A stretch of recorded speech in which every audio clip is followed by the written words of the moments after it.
کیا آپ لوگ جانتے ہیں کاغذی شعر جو کہ صرف شور مچاتا ہے اور خواب دیکھتا ہے سپر پاور بننے کے، اور اصلی شعر جو کر دکھاتا ہے، اس میں کیا فرق ہے؟ السلام علیکم جی، میں ہوں زیشان مہر، اور آج کی اس ویڈیو میں آپ کو بتانے والا ہوں پاکستانی فوج اور انڈین فوج جو کہ دونوں اس وقت تیاری کر رہی ہیں جنگ کی، اور ریگستان کے میدان میں پاکستانی فوج بھی جنگ کی تیاری کر رہی ہے اور انڈین فوج بھی جنگ کی تیاری کر رہی ہے۔ انڈین فوج جو کہ امریکہ سے ٹریننگ لے رہی ہے اور پاکستانی فوج خود ٹریننگ کر رہی ہے، اور انڈین فوج کس طرح کی ٹریننگ لے رہی ہے اور پاکستان کس طرح کی ٹریننگ کر رہا ہے۔ پاکستان جو کہ دو طرح کی مشقیں کر رہا ہے، ایک تو وہ امن مشقیں کر رہا ہے اور اس کے علاوہ وہ جنگ کی تیاری کے لیے علیحدہ اپنے ملک میں مشقیں کر رہا ہے۔ لیکن یہ جو ہم امن کے زمانے میں ٹریننگ کر رہے ہیں اور پوری دنیا کو دکھا رہے ہیں کہ یہ ہم ٹریننگ کر رہے ہیں، اس کا فائدہ یہ ہوگا کہ تمام ملکوں کو یہ سمجھ لگ جائے گی ہم کوئی نکارا فوج نہیں ہے، ہم ہر طرح کی جنگ کے لیے تیار ہیں اور ہماری فوج ہر طرح کی جنگ لڑ سکتی ہے۔ زمانہ امن میں ہونے والی ٹریننگ کسی ملک کی امن کی ضمانت ہوا کرتی ہیں۔ اس ٹریننگ کی وجہ سے بہت سے ممالک جو کہ ہماری ٹریننگ دیکھ کر یہ جان گئے ہیں کہ ہمارے ملک کی فوج میں کتنی ہمت ہے اور کتنا حوصلہ ہے اور کتنی طاقت ہے۔ امن مشقوں میں ہی پاکستان کو بہت بڑی جیت ہوئی ہے۔ 45 ملکوں کی میزبانی پاکستان نے اپنے ملک میں کی ہے۔ جب 45 ملک مل کر ٹریننگ کر رہے تھے، بہت سے ملکوں کی نیندیں اڑ گئی ہیں اور بہت سے لوگوں کے خواب چور ہو گئے ہیں۔ پاکستانی فوج جو کہ صحرا میں ٹریننگ کر رہی ہے، اور ساتھ ہی انڈین آرمی جو کہ ٹریننگ لے رہی ہے امریکہ سے، اور امریکن فوج انڈیا کو ٹرین کر رہی ہے، وہ اس قسم کی ٹریننگ لے رہے ہیں کہ اگر پاکستان ہم پہ حملہ کرتے تو ہم نے اپنا بچاؤ کیسے کرنا ہے، ہم نے پاکستان سے بچنا کیسے ہے اور اس حملے کو فیس کیسے کرنا ہے۔ وہ اپنے ڈیفینس میں ٹریننگ کر رہے ہیں اور پاکستانی ٹریننگ کر رہے ہیں اگر کوئی بھی ملک ہم پہ حملہ کرتے تو ہم نے اس سے بچنا کیسے ہے، اور اگر حالات کے پیش نظر ہمیں کسی پر حملہ کرنا پڑتا ہے تو ہم حملہ کیسے کریں گے۔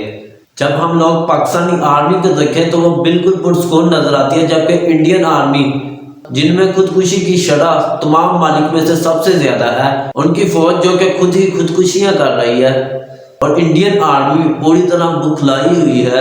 انہیں سمجھ نہیں آ رہی کہ ہم نے کیا کرنا ہے اور کیا نہیں کرنا۔ پرسکون ہونے کی وجہ یہ ہے کہ ہم نے ٹریننگ اس لیول کی لی ہوئی ہے، ہمیں کسی ملک سے خطرہ نہیں ہے۔ اگر کوئی بھی ملک ہم پہ حملہ کرتا ہے تو ہم اپنا دفاع کر سکتے ہیں اور اسے جواب بھی دے سکتے ہیں، اور اس بات کا علم پوری دنیا کو ہے۔ ہماری فوج نے سخت سردی میں سخت ترین ٹریننگ برفانی علاقوں میں لی ہے، اور ہماری فوج ہر طرح کے موسم میں لڑنے کی صلاحیت رکھتی ہے۔ جبکہ انڈین آرمی جس نے چین کے آگے لداخ کے مقام پر اپنے گھٹنے ٹیکے ہیں، ان سے معافی مانگی ہے اور اپنی زمین بھی ان کو دی ہے، اور بغیر لڑے ایک بڑا علاقہ چین کے حوالے کیا ہے۔ آپ سوچیں کہ ان کی فوج کا لیول کیا ہے، اور بھارت یہ کوشش کر رہا ہے کہ وہ چین کے ساتھ اپنے تعلقات کو بہتر کر سکے۔ لیکن اگر بھارت پاکستان کے ساتھ تعلقات اچھے قائم کرتا ہے تو ساتھ ہی چین بھی اچھے تعلقات قائم کر لے گا۔ چین جو کہ ایسا کبھی نہیں کرے گا، کیونکہ وہ جانتا ہے کہ اس کا سی پیک پاکستان کے ہاتھوں میں ہے۔ اگر پاکستان کو نقصان ہوتا ہے تو سی پیک کو بھی نقصان ہوگا۔ اس بات سے آپ پاکستانی فوج اور انڈین فوج کی طاقت کا اندازہ لگا سکتے ہیں۔ 26 فروری کو جو انہوں نے ڈرامہ رچایا تھا اور اس کا نام انہوں نے سرجیکل اسٹرائک کا دیا تھا، اس دن ہی ان کو پتہ لگ گیا تھا پاکستان انٹیلیجنسی کتنی مضبوط ہے، اور جنرل آصم غفور نے یہ اپنی پریس کانفرنس میں کہا تھا کہ ہماری ہی سرزمین ہوگی اور ہمارا ہی علاقہ ہوگا اور ہمارا ہی وقت ہوگا، اور ہم اپنا کام اپنے لحاظ سے کریں گے۔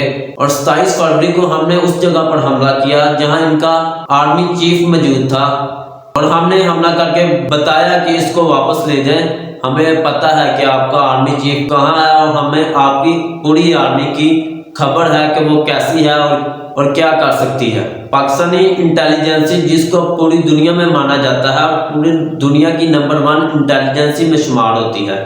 یہ تو آپ جان ہی گئے ہوں گے کہ میں کاغذی شعر کن کو کہہ رہا تھا، مجھے کمنٹس کر کے ضرور بتائیے گا، اور مزید ایسی ویڈیو دیکھنے کے لیے مجھے سبسکرائب کریں۔ تھینکس فار واچنگ، اللہ حافظ۔